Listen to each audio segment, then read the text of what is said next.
এই জিহাদকে ফার্জ করা হয়েছে।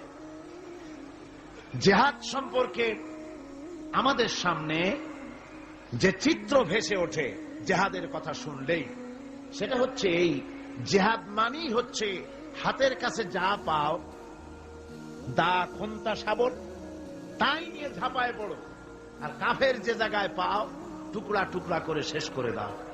এর নাম জিহাদ।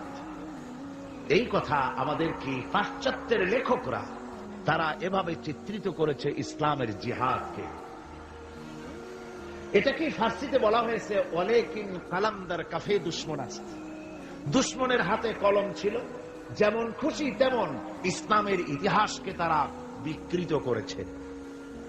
জিহাদ এটি হারবের প্রতিশব্দ নয়, জিহাদ এটি এর প্রতিশব্দ নয়, জিহাদ এটি যুদ্ধের প্রতিশব্দ নয়। হারবুন মানে যুদ্ধ, ওয়ার মানে যুদ্ধ, আর আরবি জিহাদ মানে যুদ্ধ নয়। আরবিতে জিহাদের আবিধানিক এবং পারিভাষিক অর্থ হচ্ছে এই, ভালো করে বুঝুন। জিহাদ শব্দের আবিধানিক এবং পারিভাষিক অর্থ হচ্ছে এই যে যে কোনো উদ্দেশ্যকে সফলতার শীর্ষে পৌঁছে দেওয়ার জন্যে যে প্রাণান্তকার প্রচেষ্টা চালানো হয়, ওই প্রচেষ্টার আরবি নাম হচ্ছে জিহাদ। এই আরবি নামটি কি? জিহাদ। আমি আল্লাহর দ্বীন কায়েম করতে চাই, এজন্য যে আল্লাহ পাক আমাকে যদি শক্তি দিয়ে থাকেন অর্থ খরচ করা, আমার যদি টাকা কড়ি থাকে, এই রাস্তায় টাকা খরচ করা হচ্ছে আমার মালি জিহাদ। এই রাস্তায় যদি আমি বক্তব্য রাখতে পারি, তো আমি যদি বলিষ্ঠ কণ্ঠে আল্লাহর দ্বীন কায়েমের সংগ্রামের পথে যদি কথা বলতে পারি, এটা আমার বক্তব্যের জিহাদ। আল্লাহ যদি আমাকে শক্তি দিয়ে থাকেন কলমে, আমি যদি ইসলামের সপক্ষে দ্বীন প্রতিষ্ঠার লক্ষ্যে যদি আমি লিখি, এটা আমার কলমের জিহাদ, আমার চিন্তার জিহাদ, আমার মেধার জিহাদ, আমার প্রজ্ঞার জিহাদ। সর্বশেষ যদি এই আন্দোলনকে পরিচালিত করতে গিয়ে যদি সশস্ত্র হামলার মোকাবেলা করতে হয়, তাহলে সশস্ত্র ভাবেই মোকাবেলা করাটাই হচ্ছে জিহাদের চূড়ান্ত রূপ। এটা প্রাথমিক পর্যায়ে নয়। জিহাদ অর্থই এটা নয় যে লাঠি ঠ্যাঙ্গা নিয়ে যারে পান ইসলাম মানে না ওর মাথা ভাঙ্গে দেয়, এরকম নয়। আল্লাহ পাক তা বলেননি। কোরআনে কারীমে রব্বুল আলামিন বলেছেন, রাসূল পাক সাল্লাল্লাহু আলাইহি ওয়াসাল্লামকে বলেছেন, ইন্নামা আনতা মুযাক্কিরুন লাস্তা আলাইহিম বিমুসাইতির। হাবিব, আপনি একজন উপদেশক, উপদেশের কথাগুলি মানুষকে শোনান। আপনাকে দারোগা করে লাঠি চার্জ করার জন্য মানুষের সামনে দারোগা হিসেবে পাঠানো হয়নি, মানুষকে হেদায়েতের বাণী শোনা। আল্লাহ এই ব্যবস্থা করেননি কোরআনে কারীমে যে আমার কালেমা যারা মানবে না, কোরআন মানবে না, ফেরেশতা দিয়া পিটাও, নবী পাঠায় দিয়া নবীদের দিয়া পিটাও। না, পিটাপিটি মারামারি মূল বক্তব্য নয়। মূল বক্তব্য হচ্ছে আল্লাহর প্রতি ঈমান, রাসূলের প্রতি ঈমান, কিতাবের প্রতি ঈমান, ফেরেশতার প্রতি ঈমান, পরকালের প্রতি ঈমান। এই ঈমানকে প্রতিষ্ঠিত করতে হবে পৃথিবীর বুকে, সেজন্য সংগ্রাম করতে হবে। সেই সংগ্রাম যত প্রকারেরই হোক, সবগুলি জিহাদের অন্তর্ভুক্ত। সবগুলি কি? জিহাদের অন্তর্ভুক্ত। কিন্তু আজকে পৃথিবীর ইহুদি আর খ্রিস্টানেরা যে যুদ্ধ করছে বিভিন্ন জায়গায়, ওই যুদ্ধ হচ্ছে রাষ্ট্র দখলের জন্য, দেশ দখলের জন্য। মুসলমানেরা স্বার্থ সিদ্ধির জন্য, দেশ দখলের জন্য জিহাদ করে না।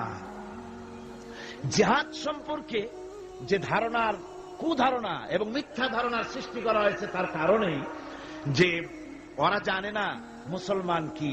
ওরা ইসলামকে মনে করে শুধুমাত্র একটি ধর্ম, আর মুসলমানদেরকে মনে করে একটা জাতি। আমাদেরকে প্রথমে কথা বিশ্বাস করতে হবে, মুসলমান কোন গতানুগতিক ভাবে কোন জাতির নাম নয়, আর ইসলাম গতানুগতিক ভাবে কোন ধর্মের নাম নয়। ইসলাম তাহলে কি? ইসলামটা যেমন হিন্দু ধর্ম, খ্রিস্টান ধর্ম, ইসলাম কি তেমন একটি ধর্ম? না। ইসলাম হচ্ছে as a complete code of life. Islam হচ্ছে মুকাম্মাল নিজামে হায়াত, একটি পরিপূর্ণ জীবন ব্যবস্থার নাম হচ্ছে ইসলাম। আর মুসলমান গতানুগতিক ভাবে কোন জাতির নাম নয়, যেমন হিন্দু, খ্রিস্টান, বৌদ্ধ, ইহুদি, নাসারা, মজুসি যেমন জাতির নাম, মুসলমান তেমন গতানুগতিক ভাবে কোন জাতির নাম নয়।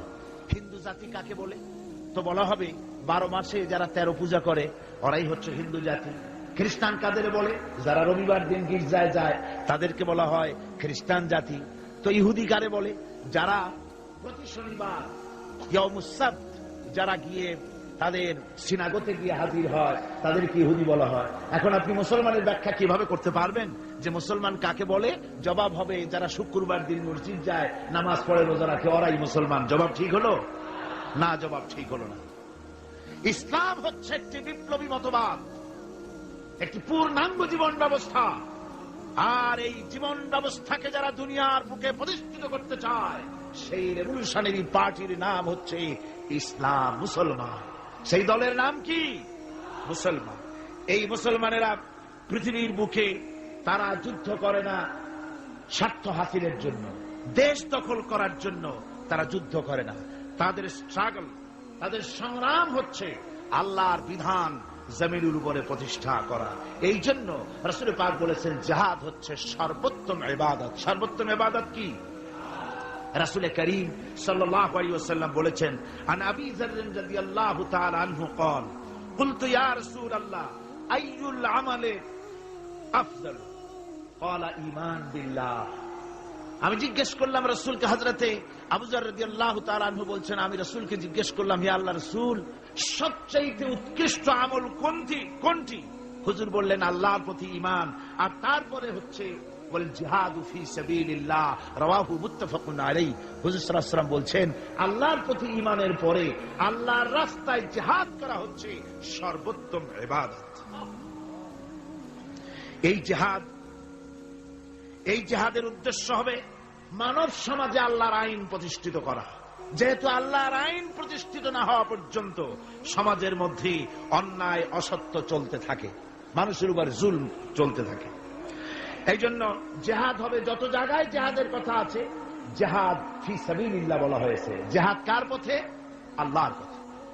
আল্লাহ রাব্বুল আলামিন কোরআনে কারীমের মধ্যে বলেছেন, আল্লাযীনা আমানু ইউকাতিলুনা ফি সাবিলিল্লাহ। যারা নাকি ঈমানদার, যারা মুমিন, তারা সংগ্রাম করে, তারা লড়াই করে আমি আল্লাহর পথে, আমার দিন প্রতিষ্ঠার জন্যই তারা লড়াই করে। এরা হলো মুমিনের এটাই পরিচয়, আমার বিধানকে প্রতিষ্ঠা করার জন্য তারা সংগ্রাম করে। ওয়াল্লাযীনা কাফারু ইউকাতিলুনা ফি সাবিলিত তাগুত। আর যারা নাকি কাফের, যারা মহাসত্যকে অস্বীকার করেছে, কেবলমাত্র ওরাই তাগুতের মতবাদকে প্রতিষ্ঠিত করার জন্য তারা সংগ্রাম চালায়। তাহলে মুমিন সংগ্রাম করে কার পথে? আল্লাহর পথে। আর কাফের সংগ্রাম করে কার পথে? তাগুতের পথে। তাগুত কাকে বলা হয়? তাগুত বলা হয় সেই শক্তিকে যে শক্তি শুধু নিজেই আল্লাহর আইন অমান্য করে বসে থাকে না, বরং অন্যদেরকেও আল্লাহর আইন অমান্য করতে বাধ্য করে। তাকে আরবিতে কি বলা হয়? তাগুত বলা হয়। এই জন্য নদীর মধ্যে পানি যখন প্রবাহিত হয়, নদীর দুইটা কূল আছে। কয়টা কূল? এই দুই কূলের সীমারেখা ঠিক রেখে পানি যদি প্রবাহিত হয় তখন বলা হয় যে পানি নদীর আইন কানুন মেনে চলছে। কিন্তু যখন দুকুল ছেপে পানি প্লাবিত হয়ে জনপদকে ডুবিয়ে দেয় তখন আরবিতে বলা হয় তগাল বাহার, অর্থাৎ সমুদ্রের মধ্যে, দরিয়ার ভিতরে সীমা লঙ্ঘনকারী শক্তির সৃষ্টি হয়েছে। দেখুন হযরত মূসা আলাইহিস সালামকে আল্লাহ রাব্বুল আলামিন তাকে বলছেন, ইযহাব ইলা ফিরআউনা ইন্নাহু তাগাব। ফিরআউন সরকাশ হয়েছে, সীমা লঙ্ঘন করেছে, ওর বিরুদ্ধে, ওর কাছে তুমি চলে যাও, ওকে তুমি দ্বীনের দাওয়াত ওর সামনে গিয়ে পেশ করো। তো এভাবে করে দ্বীনের দাওয়াত দেওয়ার জন্য তাগুতরা চিরকাল বাধা দিয়েছে, আর মুমিন ব্যক্তিরা আল্লাহর দ্বীনকে প্রতিষ্ঠার জন্য সংগ্রাম করেছে। তাই জিহাদ এজন্য নয় যে খোদাদ্রোহীকে উৎখাত করে সেখানে নিজেরা গদি দখল করে বসে নিজেদের মন গড়া আইন ও কানুন চালাবো, এজন্য কিন্তু এই যুদ্ধ নয়, এই জেহাদ নয়। এই জেহাদকে এই জন্যই সর্বোত্তম ইবাদত করা হয়েছে, যেহেতু এই জেহাদ করে মানুষের উপর থেকে মানুষের প্রভুত্ব খতম করার জন্যই এই জেহাদ হবে। ইসলামের সর্বশ্রেষ্ঠ বিপ্লবী আহ্বান, এই কোরআনের মধ্যে যে বিপ্লবী আহ্বান জানানো হয়েছে, সে বিপ্লবী আহ্বান মুসলমানদের জন্য শুধু নয়, গোটা বিশ্ববাসীর জন্য। জেহাদটা কি জন্য শুনুন। কোরআনে কারিমে রব্বুল আলামিন যে আহ্বান জানিয়েছেন তামাম পৃথিবীর মানুষদেরকে, সে আহ্বান হচ্ছে ইয়া আইয়ুহান নাসু উবুদু রাব্বাকুমুল্লাযী খালাকাকুম ওয়াল্লাযীনা মিন ক্বাবলিকুম লাআল্লাকুম তাত্তাকুন। হে মানব সকল, আনুগত্য করো, উবুদু রাব্বাকুম আয় আতিউ রাব্বাকুম, গোলামি করো, আনুগত্য করো, দাসত্ব করো তোমার রবের, সেই রবের যিনি তোমাদেরকে সৃষ্টি করেছেন, সেই রবের আনুগত্য করো জীবনের সকল ক্ষেত্রে। এটাই কোরআনে কারীমের বিপ্লবী দাওয়াত গোটা পৃথিবীর মানুষের সামনে। আমার গোলামি করো, যেহেতু সৃষ্টি করেছি আমি। কে সৃষ্টি করেছেন মানুষকে? জোরে সোরে চিৎকার দিয়ে বলুন, কে সৃষ্টি করেছেন? আল্লাহ রাব্বুল আলামিন। এই জন্য মানুষের স্বস্তি, মানুষের স্বাধীনতা, মানুষের শান্তি, মানুষের নিরাপত্তা, মানুষের খেয়ে পরে সুখে শান্তিতে বসবাস করার গ্যারান্টি হচ্ছে আল্লাহর গোলামির ভিতরে। আল্লাহর গোলামি যারাই করবে তারাই শান্তি লাভ করবে। কোরআনে কারীমে রব্বুল আলামিন এ কথাটি এভাবে বলেছেন, আফাগায়রা দীনিল্লাহি ইয়াবগুন ওয়ালাহু আসলামা মান ফিস সামাওয়াতি ওয়াল আরদি তাওআন ওয়া কারহা। আমার দেওয়া জীবন ব্যবস্থাকে ছেড়ে দিয়ে তোমরা কি অন্য কোন মতবাদ খোঁজো নাকি? ওয়ালাহু আসলামা মান ফিস সামাওয়াতি ওয়াল আরদি, অথচ আকাশে যা কিছু আছে, জমিনে যা কিছু আছে, সব আমার আইন মানে, তাই সব শান্তিতে আছে। জোরে বলেন সুবহানাল্লাহ। তাওআও ওয়া কারহা, ইচ্ছায় হোক অনিচ্ছায় হোক, আকাশ, জমিন, অন্তরিক্ষ, পাহাড়ের মধ্যে, দরিয়ার মধ্যে যেখানে যা কিছু আছে, সব আইন মানে কার? আর সেজন্যই শান্তি। এই শান্তি প্রতিষ্ঠার জন্য পৃথিবীর মানুষ বহুত চেষ্টা করেছে, কিন্তু শান্তি অর্জন করতে পারে নাই। পেরেছে? পারে নাই।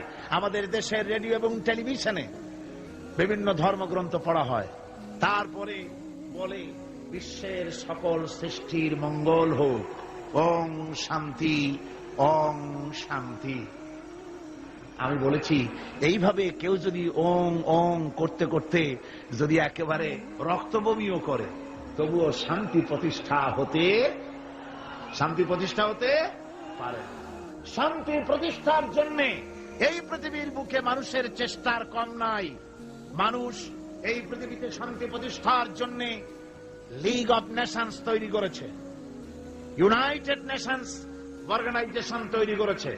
পৃথিবীর মানুষ সেন্টো, সিয়াটো, ওয়ার্স, সার্ক, কত কিছু তৈরি করলো। আপনারা বলেন, শান্তিকে প্রতিষ্ঠা করতে পেরেছে? জোরে জবাব দিন, শান্তি প্রতিষ্ঠা করতে পেরেছে? পারে নাই। প্রথম বিশ্বযুদ্ধ হয়ে গেল। এই বিশ্বযুদ্ধের পর নিদারুণ ভাবে মানুষ ক্ষতিগ্রস্ত হলো, পৃথিবীর মানুষ। আর যাতে যুদ্ধ বিগ্রহ না হয় সেজন্য 1920 সনে লিগ অব নেশনস তৈরি হলো। পৃথিবীতে আর যুদ্ধ যাতে না হয় সেই আকাঙ্ক্ষা নিয়ে এটা তৈরি করা হলো। কিন্তু লিগ অব নেশনস কিছুই করতে পারল না।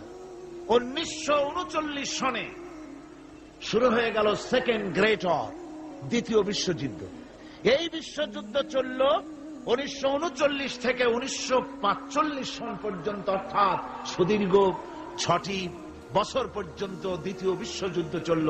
এই যুদ্ধে পৃথিবীর বিরাট ক্ষতি হয়ে গেল, অসংখ্য মানুষ মরল, কত কোটি কোটি মানুষ ক্ষতিগ্রস্ত হলো, বাড়িঘর ধ্বংস হলো, মানুষের নগর সভ্যতা, জনপদ বিধ্বস্ত হয়ে গেল। আর যাতে যুদ্ধ বিগ্রহ না হয় সেজন্য পৃথিবীর মানুষেরা তৈরি করলো ইউএনও, ইউনাইটেড নেশনস অর্গানাইজেশন, যাকে বলা হয় জাতিসংঘ। কি বলা হয়? এই জাতিসংঘ প্রতিষ্ঠা হয়েছিল কি জন্য? শান্তি প্রতিষ্ঠার জন্য। আপনারা বলেন জাতিসংঘ কি শান্তি প্রতিষ্ঠা করতে পেরেছে? জোরে বলেন, পেরেছে? পারে নাই। জাতিসংঘ হচ্ছে আজকের পৃথিবীর আমেরিকার একটা হাতের পুতুল। পুতুল নাচ যারা দেখেছেন, পুতুল যেমন মানুষের হাতে সুতা বাঁধা থাকে আর তাই দিয়ে পুতুলের নাচায়, জাতিসংঘকে এভাবে আমেরিকা নাচায়। তাই আমরা দেখতে পাই ইসরায়েল যদি জাতিসংঘের কোন আইনকে, উপদেশকে, সাজেশনকে, কোন বিধিবিধানকে লঙ্ঘন করে, তাহলে ইসরায়েলের উপর অ্যাকশন নেওয়া হয় না। ইরাক যদি জাতিসংঘের কিছু করলো, তাহলেই সমস্ত বিমান নিয়ে আর তার নৌজাহাজ নিয়ে সমানে হামলা শুরু হয়ে যায়। দুনিয়ার সোমালিয়ার ভিতরে মারামারি তারাই লাগিয়েছে, বসনিয়ায় মারামারি ওরাই লাগিয়েছে। এখানে জাতিসংঘের কোনো ভূমিকা নাই। অর্থাৎ আমেরিকা যতটুকুন বলবে ততটুকুনি অগ্রসর হবে, যতটুকুন বলবে না ততটুকুন অগ্রসর হতে পারবে না। আমি দৃষ্টান্ত দিয়ে থাকি জাতিসংঘের এভাবে। জাতিসংঘের দৃষ্টান্তটা এমন যে এক লোক, তার বন্ধুর বাড়িতে আগুন লেগেছিল। তারপর সেই বন্ধু চিৎকার মেলতে বলছে, ভাইরা আমার বাড়ি তো আগুন লেগে গেল, ও আমার বন্ধুরা, আমার প্রতিবেশী, তোমরা যারা আছো, তোমাদের হাতের কাছে যা আছে তাই নিয়ে আমার বাড়ির আগুন নিভায়ে দাও। বন্ধুর আত্মচিৎকার শুনে চতুর্দিক থেকে লোকেরা ছুটলো। তার এক বন্ধু ছিল, তার ছিল দর্জির দোকান, টেইলার মাস্টার ছিলেন তিনি। তিনি দেখলেন বন্ধুর বাড়িতে আগুন লেগেছে, হাতের কাছে যা আছে তাই নিয়ে যেতে বলেছে। তো আমার পাশে তো কতগুলি কাপড়ের টুকরা ছাড়া কিছুই নাই। এক বস্তা কাপড়ের টুকরা নিয়ে ছুটলো আগুন নিভাবার জন্য। আরেকজনের ছিল রাইস মিল, তার ছিল অনেক তুষ তার মিলে, 2 বস্তা তুষ নিয়ে ছুটলো আগুন নিভাতে। আরেকজনের ছিল পেট্রোল পাম্প, 2-3 পেট্রোল নিয়ে তিনি ছুটলেন। আরেকজনের ছিল শুকনা কাঠের দোকান, 1 ট্রাক শুকনা কাঠ নিয়ে ছুটলেন। আপনারা বলেন বন্ধুরা, এই সব আগুন নিভাবার উপকরণ যা নিয়ে এসছে, এগুলি যদি বন্ধুর বাড়ির আগুনের মধ্যে ঢালে, যাও 2-1খানা খুঁটি তার বাঁচত, তাও কি বাঁচবে? সব শেষ। আজকে জাতিসংঘের অবস্থা তাই হয়েছে। জাতিসংঘ যেখানে, জাতিসংঘের বিল্ডিংটি এখানে, এর কাছেই আমি প্রোগ্রাম করেছি। আমাকে যখন জাতিসংঘের হলগুলি ঘুরিয়ে ঘুরিয়ে দেখানো হচ্ছিল, আমি প্রশ্ন করেছিলাম ডেমনস্ট্রেটর যে ছিল, তাকে জিজ্ঞেস করেছি এই জায়গাটা কি ছিল, ইতিহাসটা আমাকে শোনা। ওরা বলল এই জায়গাটা ছিল কসাইখানা। এইখানে নিউ ইয়র্ক শহরে শুকর, গরু ইত্যাদি জবাহ করা হতো, আর এখান থেকে গোশত, মাংস ডিস্ট্রিবিউট করা হতো। শহরের লোকেরা, খুচরা খরিদ্দারা এখান থেকে কিনে নিয়ে যেত। পরবর্তী সময় এটা লোকেরা খরিদ করে নিয়ে এর উপরে জাতিসংঘের এই বিশাল অফিস তৈরি করেছে। এত বড় অফিস, এরকম করে তাকাতে গেলে মাথার টুপি পড়ে যাবে, এত উঁচা অফিস। সেখানে হাজারো অনেকগুলি, অন্তত 22টা ভাষায় বক্তৃতা ইন্টারপ্রেটার হয়। এক অফিসের কথা আর এক অফিস থেকে তারা শুনতে পারে, দেখতে পারে, একের ভাষা আর একে বুঝতে পারে। কিন্তু বসনিয়ার মানুষের ক্রন্দন ধ্বনির ভাষা তারা বুঝতে পারে না। তারা সব কিছু করতে পারে, বুঝতে পারে, কিন্তু সোমালিয়ার মানুষের হাড্ডিসার এই মানুষগুলির দৃশ্য তাদের চোখে পড়ে না। আমেরিকা শেষ সময় সোমালিয়ার মানুষকে কিছু সাহায্য পাঠিয়েছে। আমরা বলেছি সোমালিয়ার মানুষকে সাহায্য পাঠাইয়া বসনিয়ার পাপ গোপন করতে পারবে না, এ শাস্তি তোমাকে ভোগ করতেই হবে। সুতরাং জাতিসংঘের অফিস নির্মিত হলো, বিশাল ইমারত তৈরি হলো। তারা ডাক দিল, দুনিয়ায় আগুন লেগেছে, অশান্তি নিভাবার জন্য যার কাছে যা আছে তাই নিয়ে ছুটে আসো। আর আশা বলল আমার কাছে আছে সমাজতন্ত্র। সে সমাজতন্ত্র ঢেলে দিল ওর মধ্যে। ভারত বলল আমার কাছে আছে সেকুলারিজম, এনে ঢেলে দিল ওর মধ্যে। আমেরিকা বলল আমার কাছে আছে ক্যাপিটালিজম, দিল পুঁজিবাদ ওর মধ্যে ঢাইলা। পৃথিবীর এই জ্বলন্ত অশান্তির আগুনের মধ্যে প্রত্যেকেই তাদের ম্যানমেড নিজস্ব মস্তিষ্ক প্রসূত মতবাদগুলি ঢেলে দিয়ে পৃথিবীর অশান্তির আগুনকে শত সহস্র গুণে বর্ধিত করে গোটা দুনিয়াকে জ্বালিয়ে পুড়িয়ে শেষ করে দিল।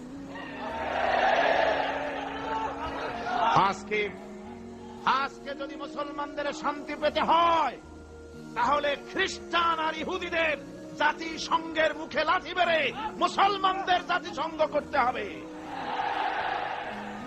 বিশ্ব শান্তি প্রতিষ্ঠার জন্য আল্লাহ রাব্বুল আলামিন স্থায়ী পরিকল্পনা দান করেছেন। রব্বুল আলামিন বলেছেন, তাআলাউ ইলা কালিমাতিন সাওয়াইন বাইনানা ওয়া বাইনাকুম আল্লা না'বুদা ইল্লাল্লাহ।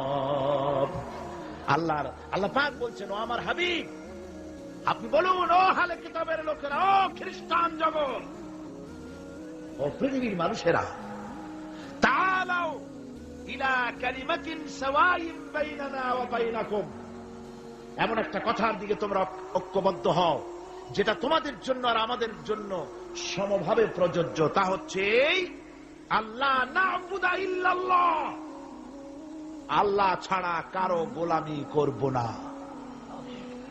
আমেরিকার গোলামি নয়, রাশিয়ার গোলামি নয়, ফ্রান্স এবং ব্রিটেনের গোলামি নয়, ভারতের গোলামি নয়, গোলামি হবে আল্লাহ সুবহানাহু ওয়া তাআলা। এরই মধ্যে শান্তি নিহিত। শান্তি কোথায় নিহিত? আল্লাহর গোলামির মধ্যেই, এরই মধ্যেই শান্তি নিহিত। ওয়ালা নুশরিকা বিহি শাইআ, আর আল্লাহর শক্তির সাথে কোন জিনিসকে আমরা অংশী স্থাপন করব না। আর পরস্পরকে আমরা প্রভু বলে মেনে নেব না আল্লাহ ছাড়া। এটাই হলো শান্তির পরিকল্পনা। তিনটা আল্লাহ তিনটা পরিকল্পনা দিলেন। কয়টা দিলেন? একই পরিকল্পনার তিনটে দিক। এক, আল্লাহর গোলামি, আল্লাহ ছাড়া কারো গোলামি করা যাবে না, আল্লাহর সাথে কাউকে অংশী স্থাপন করা যাবে না। ওয়ালা ইয়াত্তাখিযা বা'দুনা বা'দান আরবাবান মিন দুনিল্লাহ, আর আল্লাহ ছাড়া কাউকে প্রভু বলে মানা যাবে না। আল্লাহ ছাড়া কাউকে সুপার পাওয়ার বলে আমরা মানি না। সুপার পাওয়ার আকাশে জমিনে একজনই আছেন, তার নাম কি? জোরে বলেন, তার নাম কি?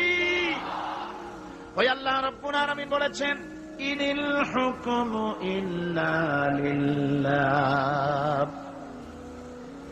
হুকুম আইন একমাত্র আল্লাহরই চলতে পারে, মানুষের উপরে আর কারণ। আলা লাহুল খালকু ওয়াল আমর, সৃষ্টি যার, আইন চলবে সেই আল্লাহ রাব্বুল আলামিনের। মানুষের এই কথা কেন আমাদের মাথার মধ্যে ঢোকে না? আমাদের মাথার মধ্যে এই কথা আসা দরকার। এই পৃথিবীতে কই একটা গরু তো আর একটা গরুর আইন মানে না। লক্ষ্য করেন, মাঠে ময়দানে যে বড় বড় গরু আছে, যে গরুটার শিং মোটা, স্বাস্থ্য মোটা, সেই গরু সে বলে নাকি যে এর মধ্যে দুর্বল যত গরু আছে কেউ নড়তে পারবে না, আমার হুকুম মেনে চলতে হবে। আর সমস্ত ছোট গরুরা বয়স চটে জড়সড় হইয়া ঘাস খাওয়া বাদ দিয়া মাঠের এক কোনায় গিয়ে দাঁড়ায় রয়েছে, এরকম দেখা গেছে কখনো? একটা গরু আর একটা গরুর আইন মানে না, একটা গাধার একটা গাধার আইন মানে না, একটা ব্যাঙ ছোট্ট প্রাণী, সেই ব্যাঙ আর একটা ব্যাঙের আইন মানে না। ভাদ্র মাসে, শ্রাবণ মাসে যখন বৃষ্টি পড়ে, তখন বড় ব্যাঙটা সে বলে না যে ছোট ব্যাঙেরা একটা টু শব্দ করতে পারবি না, যত গ্যাং ওর গ্যাং আমিই করবো। আর সব ব্যাঙেরা বয়স চড়ে চুপ হয়ে গেছে, এরকম হয়েছে কখনো? মুসলমান ভাইয়েরা, একটা গাধা একটা গাধার আইন মানে না, একটা কুত্তা একটা কুত্তার আইন মানে না, একটা ব্যাঙ একটা ব্যাঙের আইন মানি না। তুমি মানুষ হয়ে আর একটা মানুষের তৈরি করা আইনের সামনে কি করে মাথা নত করো? এটা শিরকুন আযীম।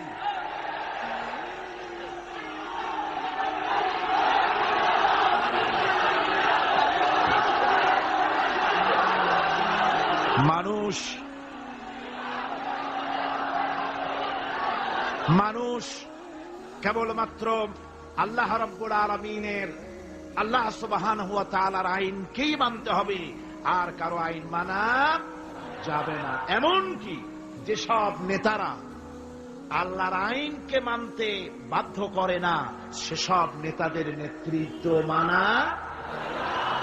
আল্লাহ রাব্বুল আলামিন কোরআনে কারীমের মধ্যে বলেছেন, ওয়ালা তুতিউ আমরাল মুসরিফিনা আল্লাযীনা ইউফসিদুনা ফিল আরদি ওয়ালা ইউসলিহুন।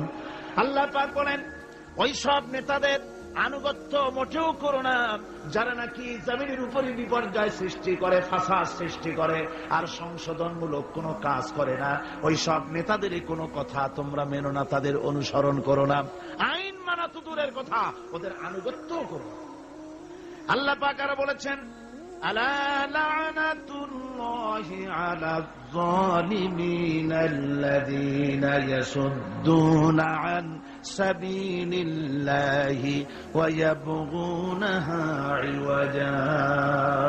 আল্লাহর লানত, আল্লাহর অভিসম্পদ ওই সব নেতাদের উপরে যারা নাকি আল্লাহর সহজ রাস্তাকে জটিল এবং বক্র করে দেয়, যারা আল্লাহর আইন মানুষকে মানার ব্যাপারে বাধ্য করে না, বরং আল্লাহর আইন মানুষ যাতে না মানে সেই চেষ্টাই যারা করে।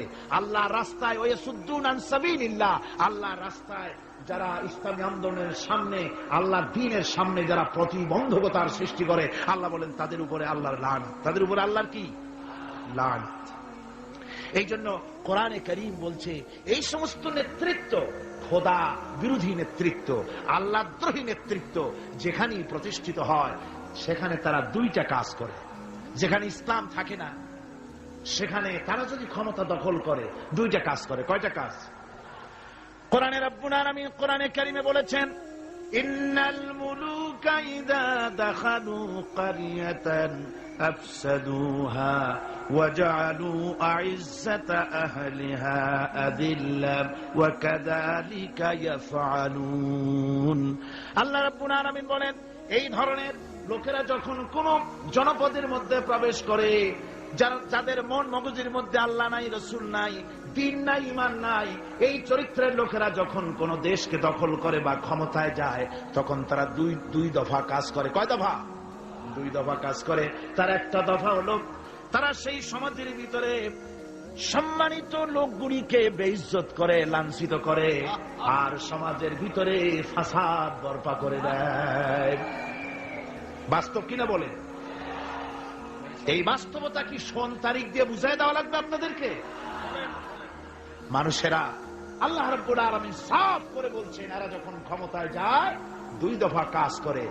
দেশের সম্মানিত লোকগুলিকে বেইজ্জত করে দেয়, তারা লাঞ্ছিত করে, আর সমাজের মধ্যে বিপর্যয় ফাসাদ সৃষ্টি করে দেয়। মারামারি, কাটাকাটি, ব্যাংক লুট, মানুষ হত্যা, চতুর্দিকে ত্রাস সৃষ্টি করে তারা। পক্ষান্তরে আল্লাহ রাব্বুল আলামিন বলেন, পক্ষান্তরে যারা আমার দ্বীন কায়েম করে, আমার মুমিন বান্দারা কোন দেশ যদি দখল করে, কোন দেশে যদি আমার ইসলাম কায়েম হয়ে যায়, তখন আমার বান্দারা চার দফা কাজ করে। কয় দফা? আল্লাযীনা ইম্মাক্কান্নাহুম ফিল আরদ আকামুস সালাত ওয়া আতাউয যাকাত ওয়া আমারু বিল মারুফি ওয়া নাহাউ আনিল মুনকার। আমার বান্দারা মুমিনেরা তারা যদি ক্ষমতা পায়, কোন দেশে যদি তারা যেতে পারে, ক্ষমতা দখল করে, তাহলে তারা চার দফা কাজ করে। প্রথম দফা হচ্ছে তারা ক্ষমতা নিয়েই নামাজ প্রতিষ্ঠা করে। কি প্রতিষ্ঠা করে? প্রথম কাজই হলো তারা নামাজ প্রতিষ্ঠা করে। তারপরে তারা সেখানে যাকাত আদায় করে। প্রথমে নামাজ প্রতিষ্ঠা করে, 2 নম্বরে যাকাত আদায় করে, 3 নম্বরে মানুষকে সৎ কাজের আদেশ দেয়, 4 নম্বরে অসৎ কাজ থেকে মানুষকে বিরত রাখে। এই 4টি কাজ করে মুমিনেরা ক্ষমতায় গেলে। আর যাদের চিন্তায় চেতনায় কোরআন নাই, আল্লাহ নাই, রাসূল নাই, ঈমান নাই, ওরা যদি ক্ষমতায় যায় 2 দফা কাজ করে। সম্মানওয়ালা লোকগুলোকে বেইজ্জত করে দেয়, জেল ভরে সব সম্মানিত লোক দিয়ে, বাড়িঘর লুটপাট করে সব সম্মানিত লোক দিয়ে, তাদেরকে জ্বালাবতন করে দেয়, আর সেখানে বিপর্যয় মারামারি সৃষ্টি করে দেয়। এই জন্যে দুনিয়ায় যত পয়গম্বর এসেছেন সমস্ত নবীরা তারা মানুষের কাছে দাওয়াত পেশ করেছেন। আল্লাহ রাব্বুল আলামিন বলেন, নবীরা দাওয়াত দিয়েছেন, ইয়া কাওমি ইবুদুল্লাহা মা লাকুম মিন ইলাহিন গায়রু।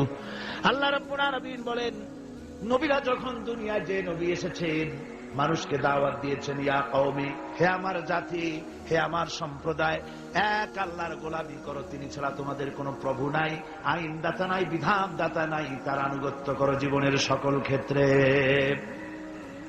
কোরআনে কারীমে মুসলমানদেরকে বলা হয়েছে হিজবুল্লাহ। মুসলমানদেরকে কি বলা হয়েছে?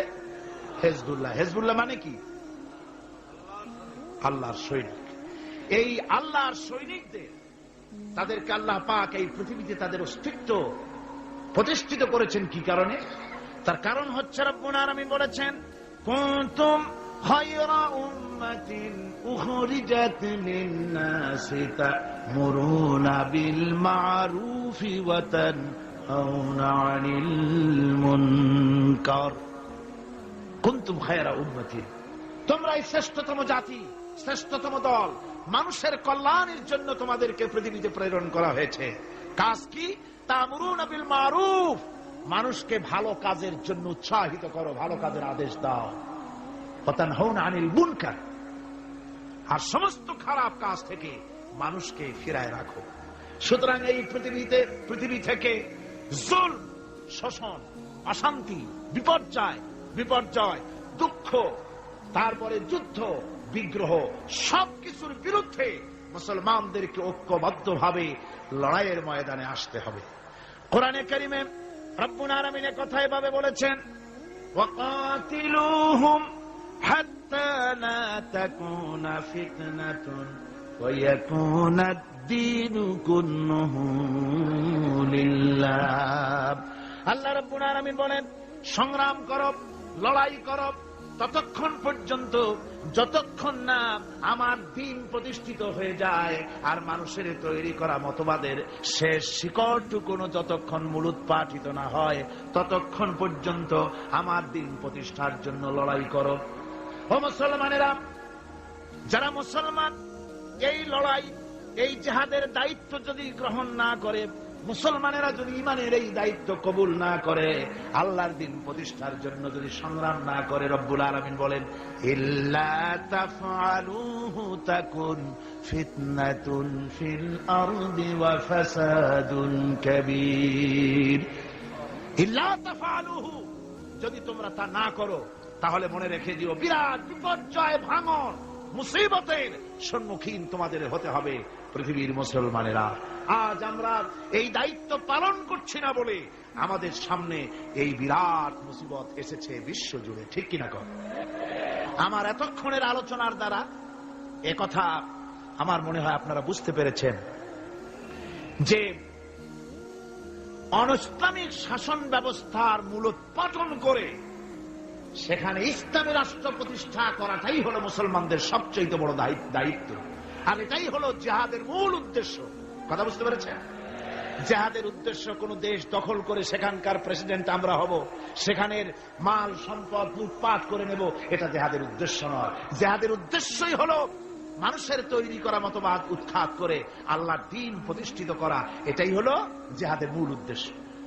আর এই উদ্দেশ্য নিয়ে পৃথিবীর মানুষ যেখানেই মুসিবতে আছে, যে জায়গায় বিপদে আছে, যে জায়গায় কষ্টে আছে, সেখানেই মুসলমানদেরকে ঝাঁপিয়ে পড়তে হবে। রাসূলুল্লাহ বলেছেন, পৃথিবীর সমস্ত মুসলমানেরা হচ্ছে কাজাসাদিন ওয়াহিদ, একটা বডির মতো। মুসলমান কি? একটা শরীরের মতো। তার পায়ের তলায় কাটা ফুটলে মাথায় খবর হয়, মাথায় কাটা ফুটলে পায়ের তলায় খবর হয়। কিন্তু পায়ের তলায় কাটা ফুটলে যদি মাথায় টেন না পায়, মাথার চুল ধরে টানলে যদি পায়ের টেন না পায়, তাহলে কি হয়েছে লোকটি?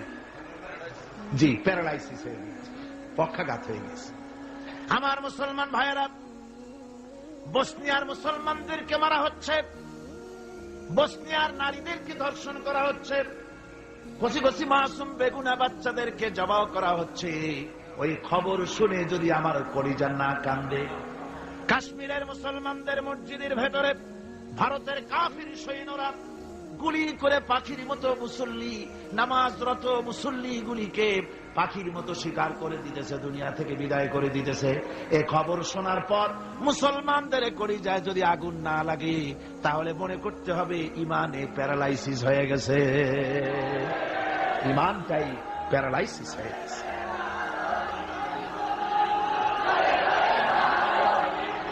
আমার আল্লাহ রাব্বুল আলামিন কোরআনে কারীমের মধ্যে পরিষ্কার বলেছেন, ওয়ামা লাকুম লা তুকাতিলুনা ফি সাবিলিল্লাহ ওয়াল মুস্তাদআফিনা মিনার রিজালি ওয়ান নিসাই والبلدان الذين يقولون ربنا أخرجنا من هذه القرية الظالم أهلها وما لكم কি হয়েছে তোমাদের লা তুকাতিলুনা ফি সাবিলিল্লাহ আমার রাস্তায় কেন সংগ্রাম করো না, কেন লড়াই করো না। ওয়াল মুস্তাদআফিন মিনার রিজাল, যেখানে নিপীড়িত নিগৃহীত আবাল বৃদ্ধ বনিতা পুরুষ নারী কচি কচি শিশু নির্যাতনে অতিষ্ঠ হয়ে আমার দরবারে ফরিয়াদ করে বলছে, আয় আল্লাহ এই জালিমের জনপদ থেকে আমাদেরকে মুক্ত করো। এভাবে যখন কান্দে, ও মুসলমানেরা তোমাদের কি হলো, তোমরা কেন ঝাঁপিয়ে পড়ো না তাদের সপক্ষে, কেন লড়াই করো না? ভাইরা আমার, সারা বিশ্ব জুড়ে মুসলমানদের উপরে নির্যাতন চলছে। এই নির্যাতনের বিরুদ্ধে মুসলমানদেরকে ঐক্যবদ্ধ হতে হবে দ্বীন প্রতিষ্ঠা করার জন্য। দ্বীন যদি প্রতিষ্ঠিত হয় তাহলে নির্যাতন বন্ধ হয়ে যাবে, শয়তানি বদমাশি সব বন্ধ হয়ে গিয়ে সুখ এবং শান্তি প্রতিষ্ঠিত হবে। এই জন্য ইসলামে জিহাদের স্তর সম্পর্কে বলা হয়েছে।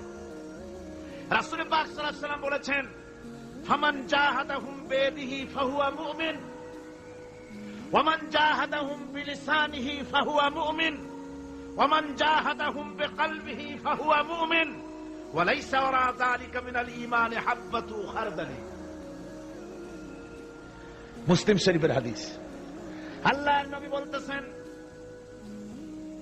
যে ব্যক্তি অন্যায়ের বিরুদ্ধে হাত দিয়ে লড়াই করবে সে ব্যক্তি মুমিন, যে মুখ দিয়ে কথা বলবে এটার বিরুদ্ধে সেও মুমিন, যে ব্যক্তি মনে মনে এটাকে ঘৃণা করবে সেও মুমিন।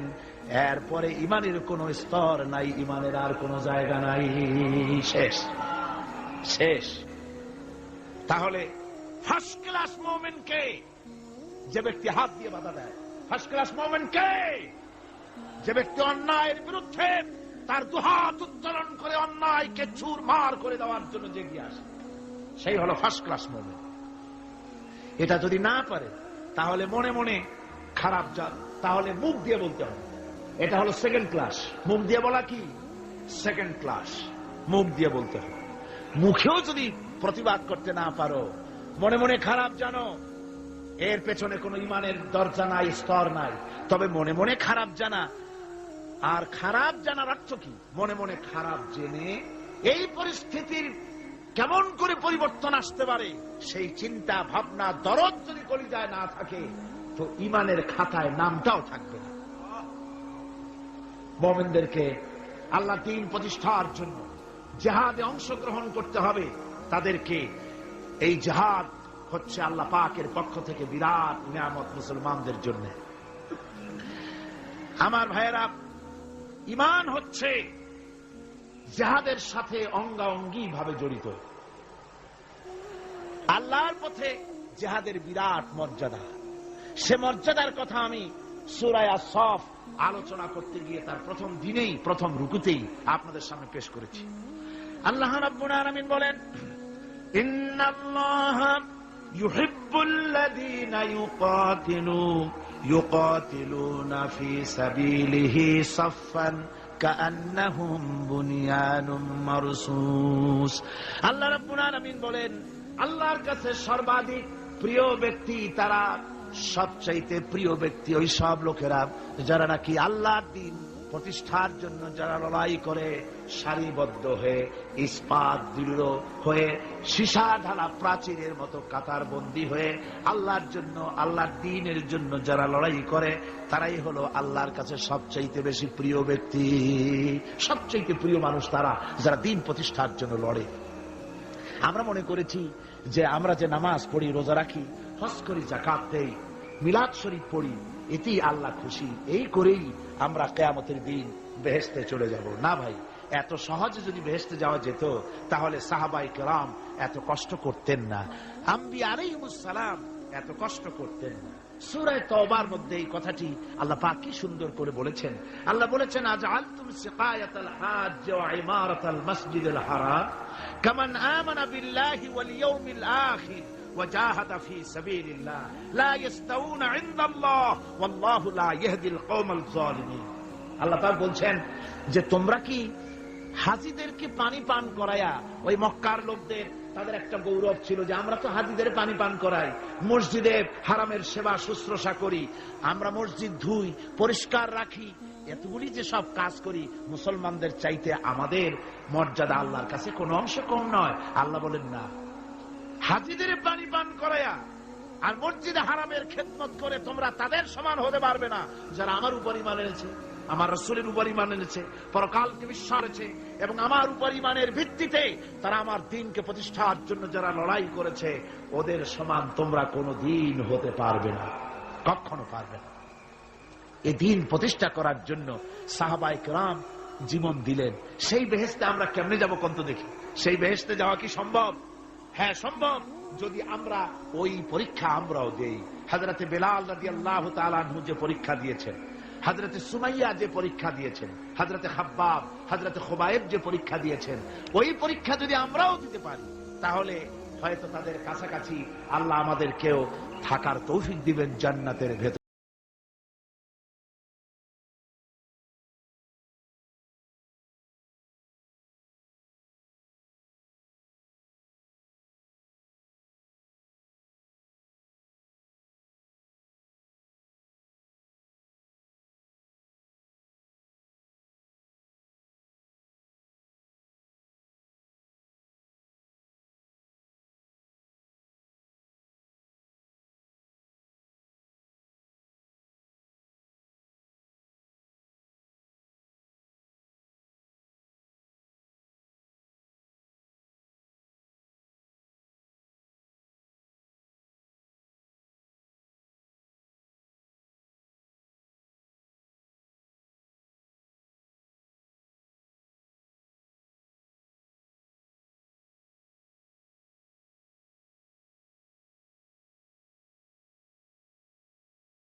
একটু জোরে পড়েন, লা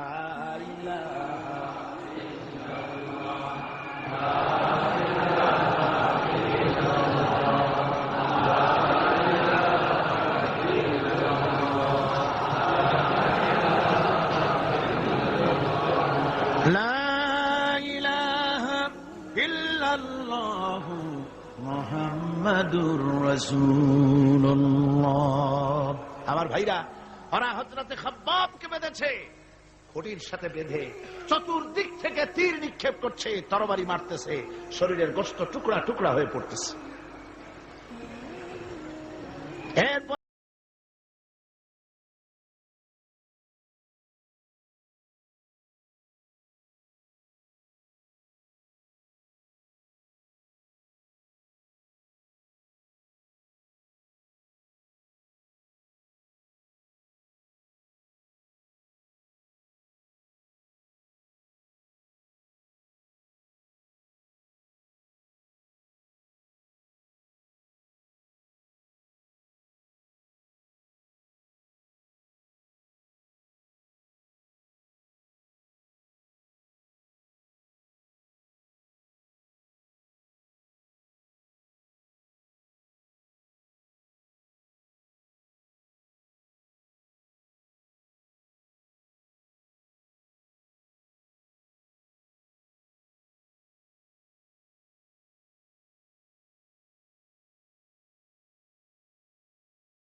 হযরত আব্বাস রাদিয়াল্লাহু তাআলা আনহু বর্ণনা করছেন, সামি'তু রাসূলুল্লাহ সাল্লাল্লাহু আলাইহি ওয়াসাল্লাম ইয়াকুল, আইনান লা তামাসসুহা আন-নার ওয়া আইনুন বাকাত মিন খাশিয়াতিল্লাহ ওয়া আইনুন বাতাত তাহরিসু ফি সাবিলিল্লাহ, রাওয়াহু তিরমিজি। হযরত ইবনে আব্বাস রাদিয়াল্লাহু তাআলা তিনি বলছেন, আমি রাসূলুল্লাহকে বলতে শুনেছি, আল্লাহর নবী বলেছেন, দুইটি চোখকে জাহান্নামের আগুন দুইটা চোখকে স্পর্শ করবে না। একটা চোখ হচ্ছে গভীর রাত্রে যারা আল্লাহর ভয়তে জাহান্নামের ভয়তে যারা কান্দে, জাহান্নামের আগুন ওই চক্ষুকে স্পর্শ করবে না। আর যারা দ্বীন প্রতিষ্ঠার জন্য, আল্লাহর দ্বীন কায়েমের জন্য ময়দানে যারা লড়াই করে, রাতের বেলায় পাহারা দেয়, ওই পাহারারত চোখের মধ্যে জাহান্নামের আগুন ওই চোখে স্পর্শ করবে না। আমার ভাইরা, হযরত উসমান রাদিয়াল্লাহু তাআলা আনহু বলছেন, মান রাবাতা লাইলাতান ফি সাবিলিল্লাহ কানাত কাআলফি লাইলাতিন সিয়ামুহা ওয়া কিয়ামুহা। হাজার রাত ধরে রোজা রাখলে, হাজার রাত ধরে ইবাদত করলে, আর হাজার দিন ধরে রোজা রাখলে যে সওয়াব হবে, একটা ঘন্টা একটা রাত যদি কেউ পাহারা দেয় আল্লাহর দ্বীনকে প্রতিষ্ঠার জন্য, আল্লাহর দ্বীনের কোন ইসলামী রাষ্ট্রের প্রহরায় যদি কেউ যদি থাকে, একটা রাতে পাহারা দিয়ে যে সওয়াব হবে, হাজার হাজার বছর ধরে নামাজ রোজা করে ওই সওয়াব পাওয়া যাবে না। সুবহানাল্লাহ। অর্থাৎ হাজার বছর ধরে নামাজ রোজা করার মতোই সওয়াব পাহারা দেওয়া আল্লাহর দ্বীনের ইসলামের রাষ্ট্রকে। বন্ধুগণ, রাসূল পাক সাল্লাল্লাহু আলাইহি ওয়াসাল্লাম তিনি বলেছেন, কিয়ামতের দিন জাহান্নামের আগুন আর জিহাদের ময়দানের ধুলি, এই দুটি একসঙ্গে কোন মানুষের পেটের মধ্যে প্রবেশ করবে না। রাসূল পাক সাল্লাল্লাহু আলাইহি ওয়াসাল্লামের একটি হাদিস যা মিশকাত শরীফের মধ্যে বর্ণিত আছে। মিশকাত শরীফের সম্ভবত 336 পৃষ্ঠায় এই হাদিসটি বর্ণনা করা হয়েছে যে হযরত ইবনে আইস রাদিয়াল্লাহু তাআলা আনহু ছেলে হাদিসের রাবী, তিনি বলছেন, একবার হুজুর সাল্লাল্লাহু আলাইহি ওয়াসাল্লাম এক ব্যক্তির জানাজায় গিয়ে উপস্থিত হলেন। হযরত ওমর রাদিয়াল্লাহু তাআলা আনহু তখন হুজুরকে বললেন, হে রাসূল, আপনি এই লোকটার জানাজা পড়বেন? এই লোক তো ইসলামের এই ক্ষতি করেছে, সেই ক্ষতি করেছে, অমুক করেছে, এই লোকটার আপনি জানাজা পড়বেন? হুজুর তখন উপস্থিত লোকদের জিজ্ঞেস করলেন, হাজিরিন, তোমরা কি কেউ এই লোকটাকে কোন ইসলামের ভালো কাজ করতে দেখেছো? একজন লোক দাঁড়িয়ে গেলেন, তিনি বললেন, হে আল্লাহর নবী, আমি সাক্ষী, আমি দেখেছি। একটা মুজাহিদ বাহিনী জিহাদ করে ফিরতে ছিল, তো এক জায়গায় তারা ডেরা গাড়লো, শিবির স্থাপন করলো, রাত কাটাবে বলে। আমি দেখেছি এই লোকটি সারা রাত সেই মুজাহিদদেরকে, সাহাবীদেরকে সারা রাত জেগে জেগে পাহারা দিয়েছে। আল্লাহর নবী জানাজার ইমামতি করলেন, আর এরপরে তাকে কবরের মধ্যে মাদফুন করে দিয়ে নবীজি তার কবরের পাশে দাঁড়িয়ে বললেন, ইন্না আসহাবাকা ইয়াযুন্নুনা আন্নাকা মিন আহলিন নার ওয়া আনা আশহাদু আন্নাকা মিন আহলিল জান্নাহ। নবীজি বলছেন, ও কবরবাসী, তোমার সাথীরা মনে করে তুমি জাহান্নামী, আর আমি নবী মুহাম্মদ সাল্লাল্লাহু আলাইহি ওয়াসাল্লাম সাক্ষী দিচ্ছি তুমি বেশক আল্লাহর বেহেশতি, তুমি অবশ্যই আল্লাহর জান্নাতে যাবে। এরপর হযরত ওমরের দিকে ফিরে রাসূলুল্লাহ বললেন, ওমর, মানুষের শুধু বাহ্য দৃশ্যটাই দেখো না, তার অন্তরের জজবাটাকেও কদর করো। সুবহানাল্লাহ বিহামদিহি। এই জিহাদের ময়দানে যারা কাজ করে, জান দেয়, মাল দেয়, আল্লাহ পাক তাদের উপরে রহম করেন। এই জিহাদ হচ্ছে এক অগ্নি পরীক্ষা। এই জিহাদটা কি? অগ্নি পরীক্ষা। এমনি এমনি বেহেশতে যাওয়া যাবে না ভাই। আল্লাহ রাব্বুল আলামিন কোরআনে কারীমের মধ্যে বলেছেন, আহাসিবান নাসু আন ইউতরাকু আন ইয়াকুলু আমান্না ওয়া হুম লা ইফতানুন। লোকেরা কি ভেবেছে নাকি যে ঈমান এনেছি এই কথাটা বললেই আমি বেহেশত দিয়ে দেব, মুমিন বলে সার্টিফাই করব? না, যখনই তারা বলবে আমি মুমিন, আমি তখন তাকে অবশ্যই পরীক্ষা করব, এই পরীক্ষায় তাকে পাস করতে হবে। কোরআনে কারীমে আল্লাহ রাব্বুল আলামিন অনেক জায়গায় এই কথাগুলি বলেছেন, এমনি এমনি ছেড়ে দেওয়া হবে না। আমি অতীতের লোকদেরকেও পরীক্ষা করেছি, তোমাদেরকেও পরীক্ষা করব। পরীক্ষা না দিয়ে কেউ তোমরা বেহেশতে যেতে পারবে না। এই জমিনে তোমাদের আগুনের পরীক্ষা দিতে হবে। পয়গম্বরেরা কষ্ট করেছেন, সাহাবায়ে কিরাম কষ্ট করেছেন। আল্লাহ রাব্বুল আলামিন তিনি বলছেন, আম হাসিবতুম আন তাদখুলুল জান্নাতা ওয়া লাম্মা ইয়াতিকুম মাসালুল লাযীনা খালাউ মিন ক্বাবলিকুম মাসাতহুমুল বাসাউ ওয়াদ-দাররাউ ওয়া যুলজিলু হাত্তা ইয়াকুলার রাসূলু ওয়াল্লাযীনা মা'হু মাতা নাসরুল্লাহ আলা ইন্না নাসরাল্লাহি করিব। আল্লাহ রাব্বুল আলামিন বলেন, তোমরা কি মনে করেছো যে তোমরা বেহেশতে প্রবেশ করবে, অথচ তোমাদের পূর্বে যারা এই পৃথিবীতে এসেছিল তাদেরকে আমি যেমন পরীক্ষা করেছি ওরকম পরীক্ষা এখনো তোমাদের উপরে আসে নাই, ওরকম বিপদও আসে নাই, মুসিবতও আসে নাই। এমন বিপদ এসেছিল নবীদের উপরে, সাহাবায়ে কিরামদের উপরে, যে বিপদে মানুষ জর্জরিত হয়ে গিয়ে নবী এবং তার সাথী সঙ্গীরা একথা তারা মুখ থেকে বেরিয়ে গেছে, মাতা নাসরুল্লাহ, আয় আল্লাহ তোমার মদত কখন আসবে, তোমার মদত কখন আসবে, মার খেতে খেতে তো শেষ হয়ে গেলাম। এইভাবে যখন মার আসে চতুর্দিক থেকে আর মুমিনেরা ময়দানে পা জমায়ে টিকে থাকে দিন প্রতিষ্ঠার জন্য, আল্লাহ তখন খুশি হয়ে এক সময় ঘোষণা করে দিবেন, আলা ইন্না নাসরাল্লাহি করিব, আর দেরি নাই, আমার মদত আমার সাহায্য তোমাদের জন্য অবধারিত। সুবহানাল্লাহ।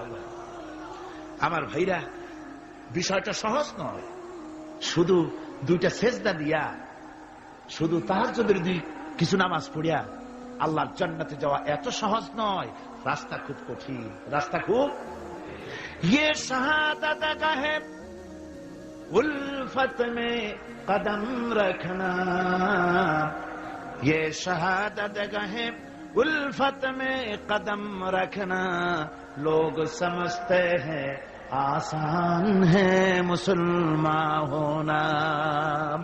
এটা হলো শাহাদাতের উত্তপ্ত ময়দানে পা রাখা। লোকেরা মনে করে ইসলাম গ্রহণ করা, মুসলমান হওয়া বুঝি বড় সহজ ব্যাপার। এত সহজ না। আমরা হানফি মাসলাকের লোক, ইমাম আবু হানিফার মাসলাক অনুযায়ী চলি।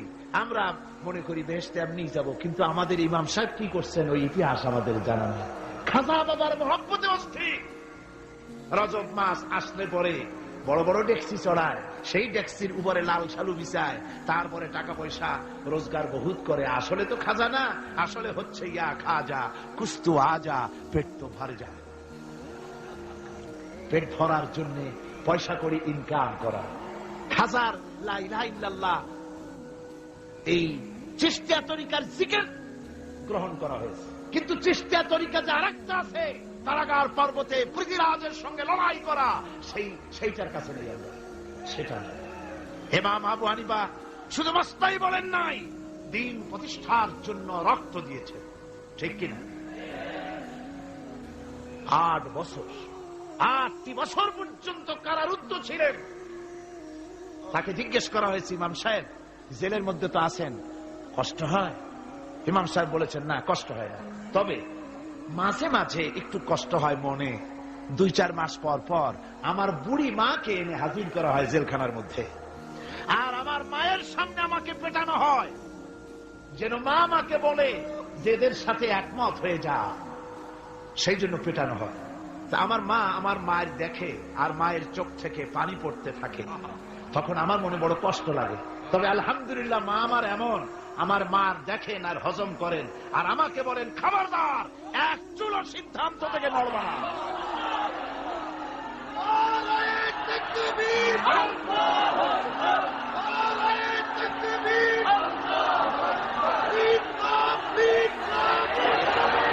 আমার ভাইরা, ইমাম মালিক 28 দিন পর্যন্ত তাকে বাতিলরা বেঁধে রেখেছে, হাত পিঠ মোড়া দিয়ে 28 দিন বাঁধা। এই হাত বাহু থেকে ডিসকানেক্ট হয়ে গিয়েছে, এই বাহুর জোড়া থেকে ডিসকানেক্ট হয়ে গিয়েছিল হাত, 28 দিন পর্যন্ত বাঁধা ছিল। ইমাম আহমদ বিন হাম্বল, ইসলাম বিরোধীরা তাকে পিটাইছে, প্রত্যেকটা চাবুকের সাথে গায়ের গোশত উঠে এসেছে। এজন্য কবি বলতেছি, বু হানিফা की सनद जिंदान है, हम्बली होता है पीठ पर दुर्रे खाने की बात। হানাফি হতে চাও, জেল জরিমানার জন্য প্রস্তুতি নাও। শুধু সবরি কলা খাইয়া বেহেশতে যাওয়া যাবে না, এত সহজ না। আঙ্গুর, বেদানা, সবরি কলা আর দুধের স্বরের উপর ইসলাম আসে নাই। ইসলাম এসেছে তপ্ত ময়দানের উপরে, জান দিয়ে রক্ত দিয়ে ইসলাম প্রতিষ্ঠা হয়ে গোটা দুনিয়ার নির্যাতিত নিপীড়িত জনতার মুখে হাসি ফুটিয়েছে ইসলাম।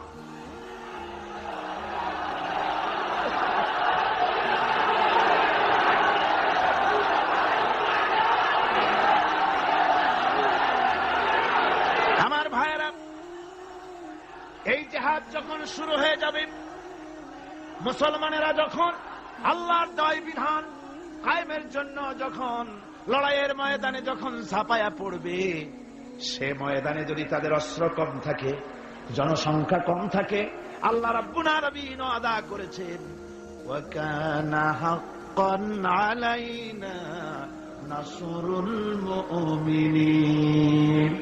আল্লাহ রাব্বুল আলামিন বলেন, মুমিনরা যখন বিপদে পড়ে যায় তখন মুমিনদের সাহায্য করা আমি আল্লাহর জন্য ওয়াজিব হয়ে যায়। আমি আল্লাহর জন্য ওয়াজিব।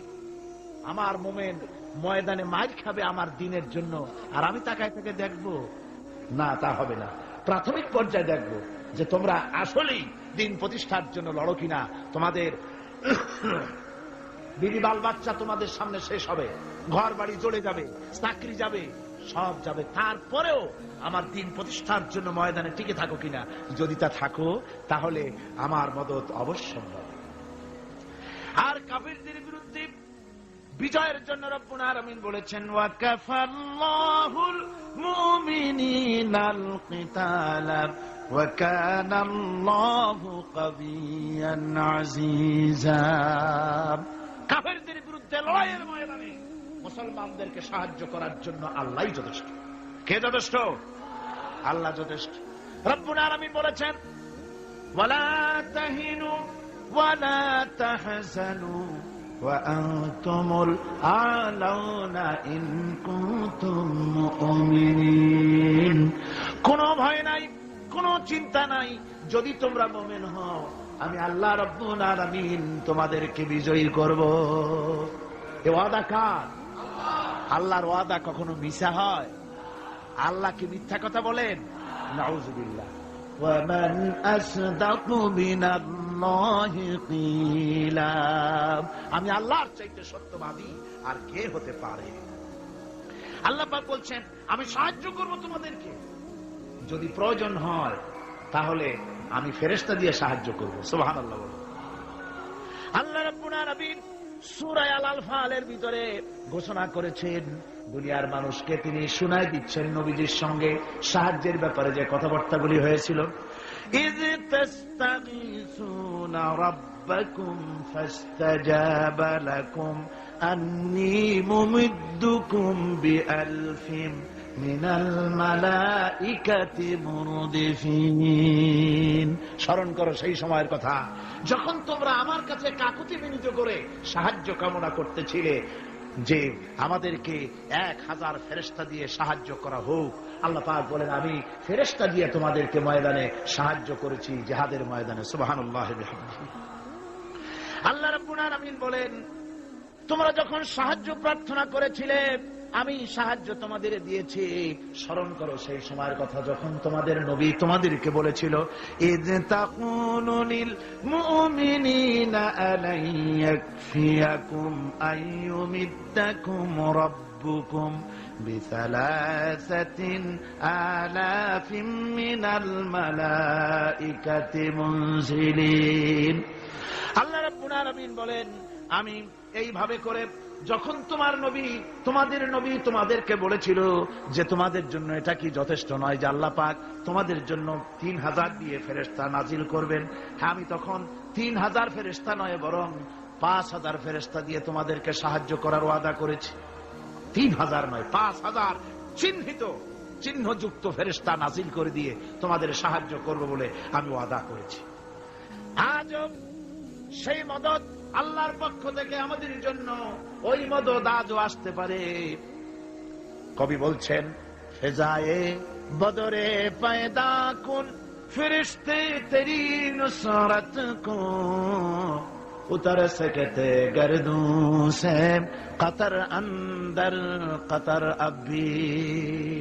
বদরের মুসলমানদের মতো যদি ঈমান তোমাদের আসে, তাহলে আজও আকাশ থেকে কাতারে কাতারে ফেরেশতা আমি আল্লাহ অবতীর্ণ করে দিতে পারি।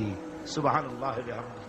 আমার ভাইরা, হযরতে সাদ বিন আবি ওয়াক্কাস রাদিয়াল্লাহু তাআলা আনহু, তিনি কাদিসিয়ার যুদ্ধের পর যখন পারস্য দখলের জন্য চললেন, বহরাস নগর অবরোধ করলেন, সামনে পড়ল নদী।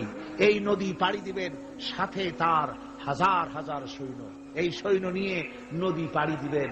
জিজ্ঞেস করলেন সাহাবীদের, তোমরা কি চাও ইসলামের আন্দোলন, ইসলামের জিহাদ, আল্লাহর দ্বীন এখানেই শেষ হয়ে যাক, এটা চাও, না ইসলামের এই কলেমার আওয়াজ নদীর ওপারেও নিয়ে যেতে হবে, অথচ আমাদের কাছে কোনো পারাপারের কোনো নৌকা নাই, কি করতে চাও?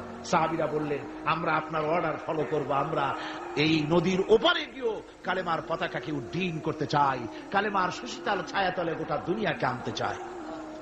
হযরতে সাদ তখন বললেন, তাহলে তোমরা সবাই আমার পেছনে পেছনে এই দরিয়ার ভিতরে ঝাঁপিয়ে পড়ো, আর আমার সঙ্গে সবাই উচ্চারণ করো, নাস্তাঈনু বিল্লাহি ওয়া নাতাওয়াক্কালু আলাইহি হাসবুনাল্লাহু নি'মাল ওয়াকিল নি'মাল মাওলা ওয়া নি'মান নাসির।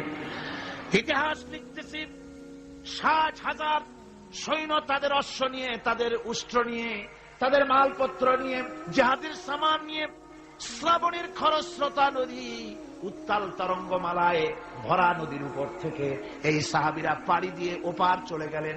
ওপার যাওয়ার পরে হযরতে সাদ বলছেন, তোমাদের কেউ কি হারায় গেছে নাকি?